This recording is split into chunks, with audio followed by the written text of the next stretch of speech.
Once upon a time, in a small village called Utim, there lived a very beautiful girl called Efora.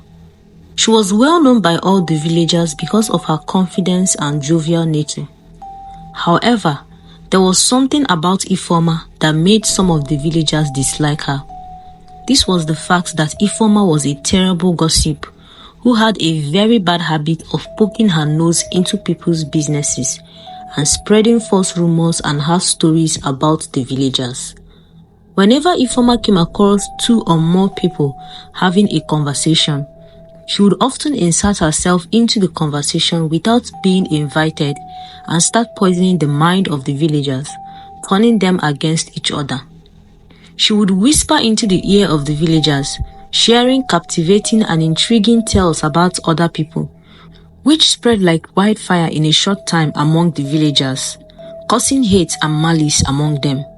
She made it a hobby to poke her nose into other people's business, saying bad things about them. Do you know that Chief Arinze is having an affair with that young widow, Mrs. Chioma? I saw him sneaking into her hut yesterday night, looking left and right to be sure no one can see him. Efora, how did you know? What if he just went there to check up on her? It's not possible. By that time of the night, why didn't he go to meet her during the day? Do you even know that Chibuzo is a thief? I saw him uprooting some yams in someone's farm yesterday.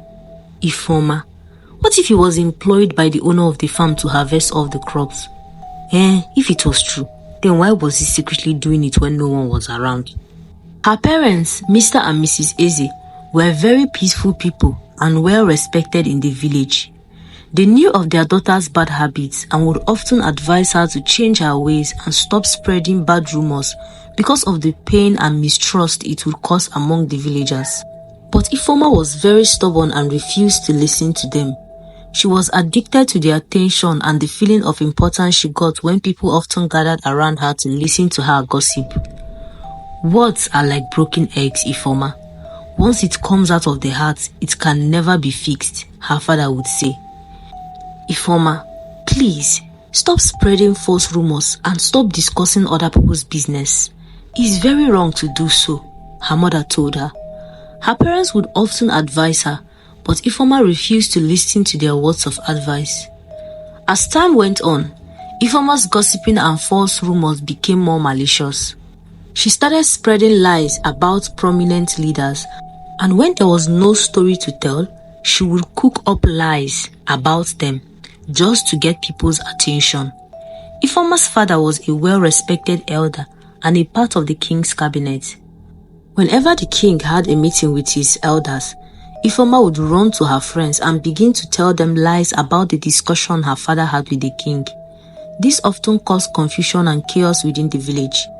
It didn't take long before the villagers started avoiding her and warning their children to stay away from Efora so she would not poison their minds. The village elders and the wide chiefs of the village summoned Efora and advised her to stop her habit of spreading false rumors, but she refused to listen to them. She continued spreading false rumors about people in Utem village, and most of the villagers would believe her words. However, it didn't take long until some of the villagers started to avoid her, out of fear that her tales would put them into trouble. One fateful day, Efora was on her way back from the market when she saw Amaka, a well-known widow.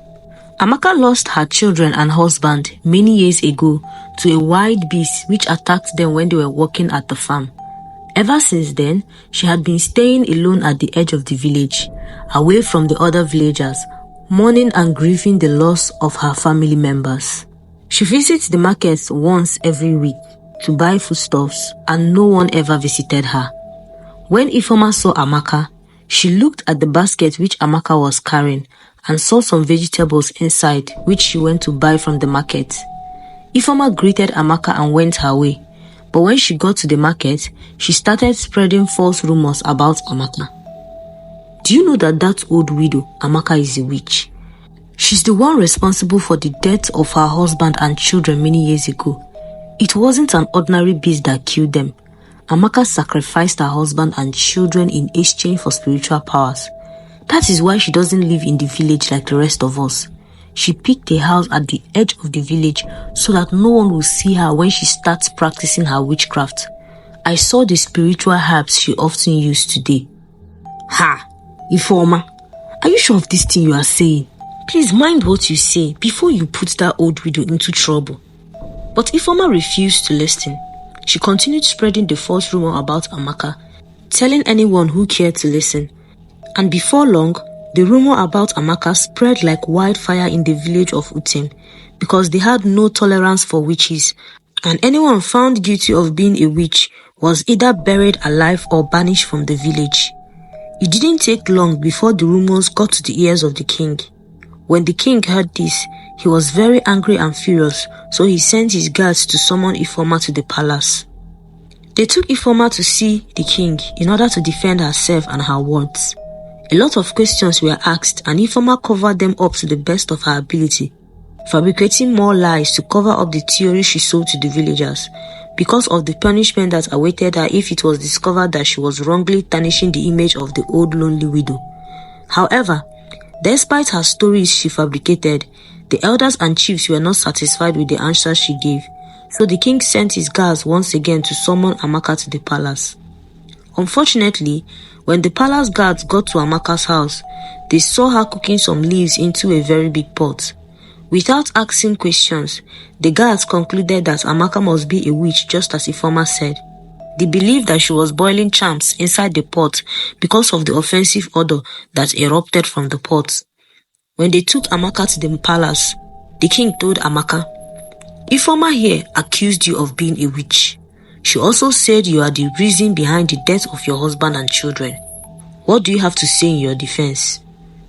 Amaka, who was old with grey hair and feeble bones, looked at Efora, who stood opposite her. Efora was unable to look at her in the eye because of how guilty she felt. She had not the slightest idea that her rumor about Amaka would be taken this far. She had merely fabricated the tale and told her friends to entertain them and capture their attention.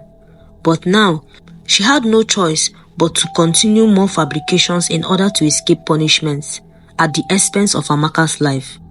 A lot of villagers were already gathered at the palace to witness the trial, to see if Efora would finally be punished for her costly rumors and gossip, or if indeed all she had been saying was nothing but the truth. Amaka took a deep breath and asked Efora with tears in her eyes, "Did you really say I'm a witch? How did you arrive at such a wicked conclusion? What reason would I have to kill my own loving husband and my adorable children?" "A witch has no reason to kill. It's in their blood. That's why the villagers want nothing to do with them. I saw you inside the forest, wearing a red cloth. I hid and I watched you as you rubbed all your body with the blood of God knows what, while singing a strange song I have never heard before. You felt no one was watching you, but I saw you. How else can we explain why you live all alone at the edge of the village?" "My daughter, what offense have I committed that you would lay such a dangerous accusation on me? Have I wronged you in any way?" Efora stood her ground and insisted that all she was saying was nothing but the truth. Suddenly, one of the guards that were sent to summon Amaka revealed himself and told everyone that they saw her boiling charms inside a small pot when they got to her house. Amaka wanted to defend herself and tell them that it was just a herbal mixture for malaria, but they gave her no chance to speak. The circumstances surrounding the death of her husband and children were suspicious, so they strongly believed in what Efora said. The villagers started yelling angrily at Amaka, calling her a witch. "Witch! Witch! Burn her! Kill her! She deserves to die! Heartless woman! Evil woman! Banish her!" They kept screaming at the top of their voices. The king observed that the palace compound was turning into a market square, so he screamed at the crowd to quiet down. He stood up from his throne and called for silence. Then he looked at Amaka, who already had tears on her face, and said, "This honorable panel finds you guilty of these accusations. We have concluded that you are a witch and you killed your husband and children. In this village, we do not have tolerance for witches, and there are consequences for murder. I would leave your fate for the villagers to decide." The king turned to the villagers and asked them what punishment would best suit Amaka, the branded witch. Once again, the villagers started screaming out their different opinions. Kill her, bury her alive, burn her on a stake, behead her, death by poison, drown her. When the noises were getting too much and once again with no concrete answer, the king calmed the crowd and turned to Efora. You are the one who uncovered her evil acts. If it weren't for you, none of us would have found out what and who she truly is. So I want you to be the one to decide what we should do to her. Efora felt deeply hurt and her heart was filled with regret. But she knew she had to see it through to the end, or the rage of the villagers would be directed towards her. After thinking for a while, Efora chose the safest punishment. She's already old and with little life left in her. I think we should just banish her and burn down her house.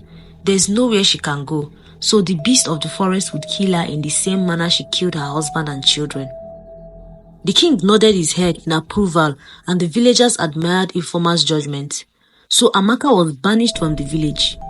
The villagers followed her behind, throwing rotten food items on her, calling her all manner of wicked names as she wept and staggered down the path which led out of the village. When Amaka got to the entrance of the village, she turned around with tears in her eyes. Then she bent down and carried some sand in her hand. With a broken heart, she said, Efora, if indeed I am a witch and have wronged you, may you live to prosper as you grow. But if I haven't wronged you, yet you lied against me and banished me from my home, then for each word you speak, a part of your body will keep getting bigger and bigger until you can bear it no more. After Amaka said this, she left the village with tears streaming down her eyes. The villagers praised Efora for unveiling the true identity of the old widow. She got more recognition and everyone showered her with love and praises whenever they saw her. But deep within Efora's heart, she felt deep guilt, even as she enjoyed the praises that she was showered with. The villagers began to take her word more seriously and her rumors were always taken seriously. Unknown to Efora, she had made a mistake that she would regret for the rest of her life. 1 month after the punishment of Amaka, the old widow, Efora woke up one morning feeling energetic as always. As she sat on her mat and thought of a lie to fabricate, she noticed that both her legs were swollen and very heavy to carry. Efora became very scared and screamed for help. But the more she screamed, the bigger her legs got. What is happening to me? Efora asked herself. But she noticed that her legs even got bigger at the few words she spoke. It was then that Efora recalled the curse which Amaka the old widow placed on her before she left the village in pain and agony.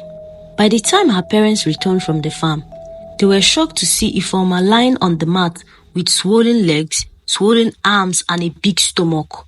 It was as if she was pumped like a balloon. Mama, Papa, I'm sorry, Efora said weakly, but her stomach added more in size again.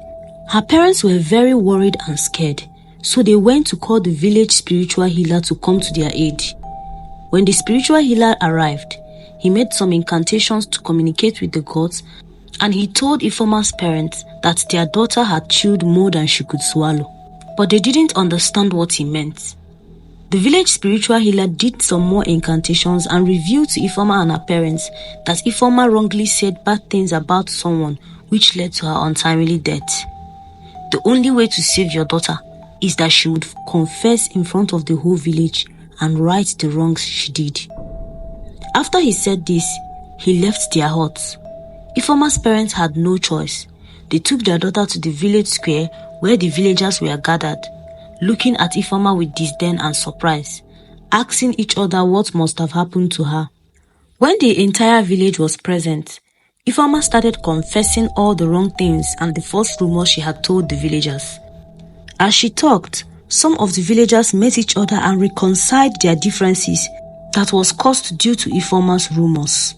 A lot of relationships were mended as Efora talked, but when she talked about Amaka, the old widow, the villagers were very upset with Efora for being so heartless and wicked. despite how much Amaka pleaded and cried before her. Immediately she finished confessing about lying against Amaka, the old widow, her body parts became so swollen and heavy that her parents couldn't carry her. Efora died shamefully at the village square, and the moment she died, her swollen parts reduced so fast until only her skeleton was left. The king refused to release her skeleton and left it at the village square as a warning to others who often spread false rumors about people. Her parents were so heartbroken from her death and would often advise other children not to follow Efora's path. The moral lesson of this story reminds us that it is wise to say the truth at all times, because telling one lie means you have to tell other lies to cover up the first lie. Be mindful of the words you believe. Not everything you hear is true. Some of them may be fabricated to tarnish the image of someone else. Do not poke your nose into other people's business. Avoid rumors and gossip as much as you can, and do not always judge people based on what you hear about them.